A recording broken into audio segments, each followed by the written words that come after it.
Perkenalkan, nama saya adalah Florentina Praptiwahyuni, biasa dipanggil Ibu Prapti.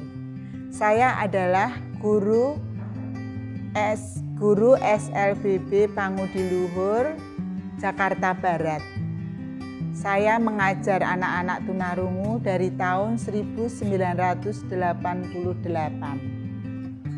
Anak tunarungu adalah anak yang mengalami gangguan pendengaran. Ada 3 kategori anak tunarungu, yaitu tunarungu ringan, sedang, dan berat. Anak tunarungu dapat diketahui dengan hasil pemeriksaan tes BERA yang dilaksanakan atau dilakukan oleh dokter THT. Tes BERA biasanya dilakukan dari anak usia 1 tahun hingga 3 tahun. Bila anak mengalami gangguan pendengaran, biasanya langsung anak harus mengenakan alat bantu dengar atau hearing aid yang dikenakan pada telinganya.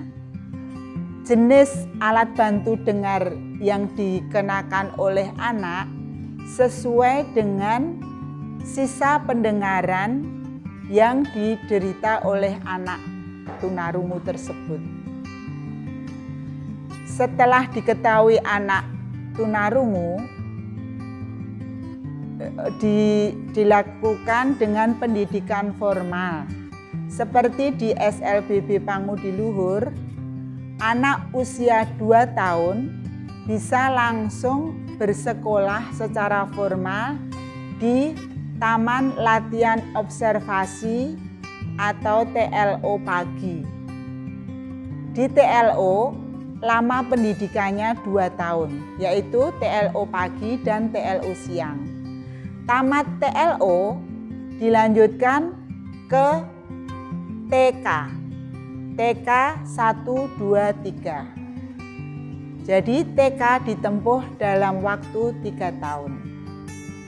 Mengapa ada playgroup atau TK? Karena anak tunarungu itu miskin bahasa.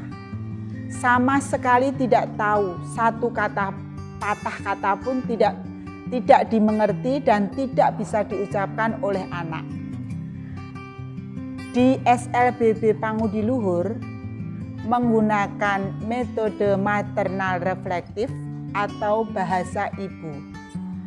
Itu seperti pembelajarannya seperti seorang ibu yang membahasakan apapun kepada bayinya. Jadi contoh, bayi menangis, oe oe oe, si ibu tanggap, oh, ada apa nak? Oh, kamu haus. Jadi ibu mengerti apa yang dialami oleh anak. Jadi pemerolehan bahasa itu diperoleh dari bahasa ibu. Jadi anak tidak tahu apa-apa, ibu terus membahasakan sebanyak-banyaknya. Itu namanya bahasa pasif, ya. Seperti air dituang dalam botol. Bahasa pasif itu semakin banyak dan jika botol itu sudah penuh tumpah akan menjadi bahasa ekspresif. Jadi tujuannya seperti itu. Bagaimana pemerolehan bahasa di SLB Pangudiluhur? Dilaksanakan secara spontan. Jadi bahan pelajaran itu tidak dipersiapkan oleh guru, tapi anak membawa bahan pelajaran yang dipercakapkan. Contoh, anak membawa bola. Anak hanya menunjukkan bola, guru menangkap, oh itu bola. Lalu membahasakan, oh kamu membawa bola. Lalu kebetulan bola berwarna apa dan sebagainya. Dari kata bola, yang pertama perlu diingat, apapun bahasa yang diucapkan, yang pertama lisan, kemudian tulis. Tujuan bahasa tulis apa? Untuk memperpanjang ingatan anak bahwa ini bola. Ujaran, tulisan maksudnya Jadi kata demi kata itu guru mengupayakan supaya anak tunarungu, anak didiknya tersebut mengerti secara transparan. Dari satu kata menjadi kalimat, akhirnya menjadi satu paragraf, itulah bahasa.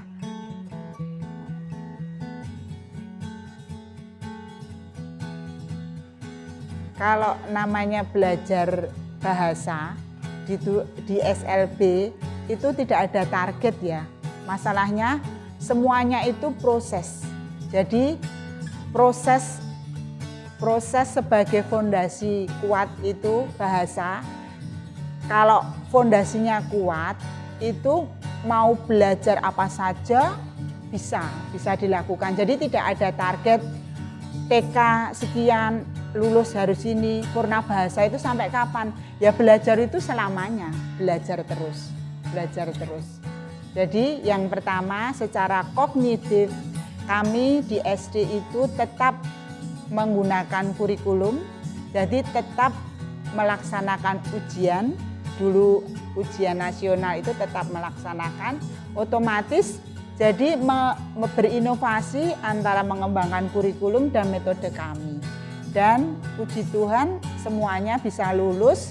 Dari lulus SD, kebetulan kami jenjangnya dari TLO, TK, SD, SMP, SMA. Dari SMA LB Pangudi Luhur, anak-anak pun bisa melanjutkan ke sekolah umum, termasuk di UI, di UNJ, atau sekolah swasta, universitas yang lainnya. Begitu.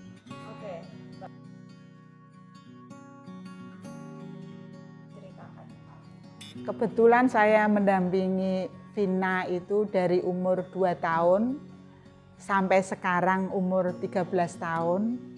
Memang Tuhan itu baik ya, mujizat bagi saya karena memang Vina yang dulu belum bisa mengucapkan kata mama sampai sekarang boleh dikatakan bawel atau cerewet sekali, apa-apa ingin diketahuinya. Memang bukan semata-mata dari pendidikan formal, tapi peran serta keluarga itu sangat mempengaruhi. Berkat dukungan dari orang tua, keluarga besarnya, semuanya mendukung. Itu memang kunci utama untuk keberhasilan Vina. Jadi dari kecil memang pengulangan, dari umur 2 tahun itu Vina itu sudah bisa menulis tegak bersambung karena di SLBPL itu menggunakan tulisan tegak bersambung. Tujuannya apa? Tujuannya anak itu bicara tidak putus-putus. Jadi secara lancar gitu. Kalau cetak itu putus-putus ya, bola. Kalau ini bersambung, bola. Vina membawa bola. Jadi anak-anak di PL itu umur 2 tahun tulisannya bagus sekali ya, sudah tegak bersambung. Dari awal sudah tegak bersambung, bukan huruf cetak. Kalau huruf cetak udah bisa, otomatis bisa. Jadi pengulangan kosakata, lesan ditransparankan dari kosakata sedikit demi sedikit seperti kita belajar bahasa Inggris sama seperti itu sampai berhasil.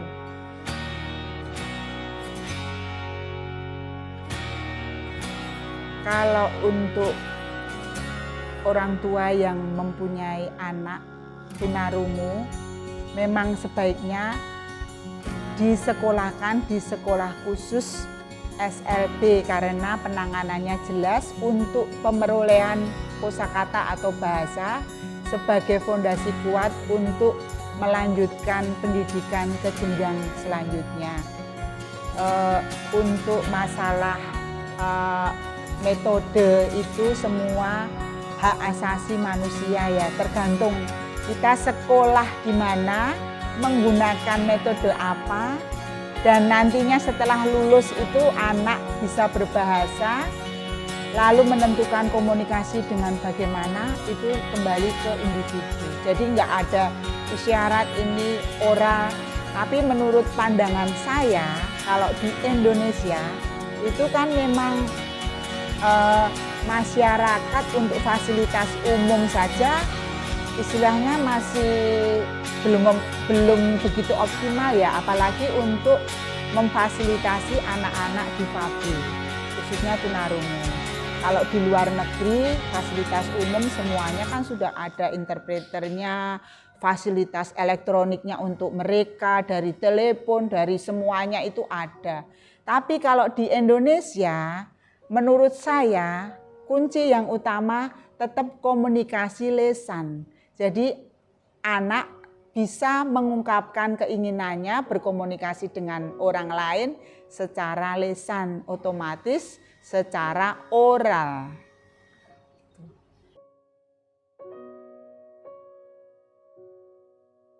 Ya, terus khususnya yaitu seorang guru itu memang mengajar dengan hati ya. Mengajar dengan hati, ketulusan hati, pasti apa yang dilakukan itu akan membuahkan hasil. Jadi dengan hati itu otomatis sudah menyiapkan secara emosi, secara bagaimana trik-triknya itu kita sudah menguasailah, seorang pedagogiknya bagaimana begitu. Kuncinya mengajar dengan hati akan membuahkan hasil. Untuk anak-anak difabel di Indonesia selama pemerintahan Pak Jokowi memang sudah ada undang-undangnya dan istilahnya diperlakukan sama dengan anak yang mendengar, orang mendengar. Contoh untuk pegawai negeri saja sudah ada kursi atau kuota untuk anak-anak berkebutuhan khusus.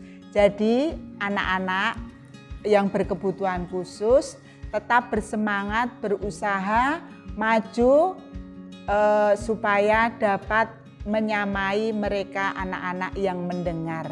Karena kalian tetap mampu dan sama seperti mereka.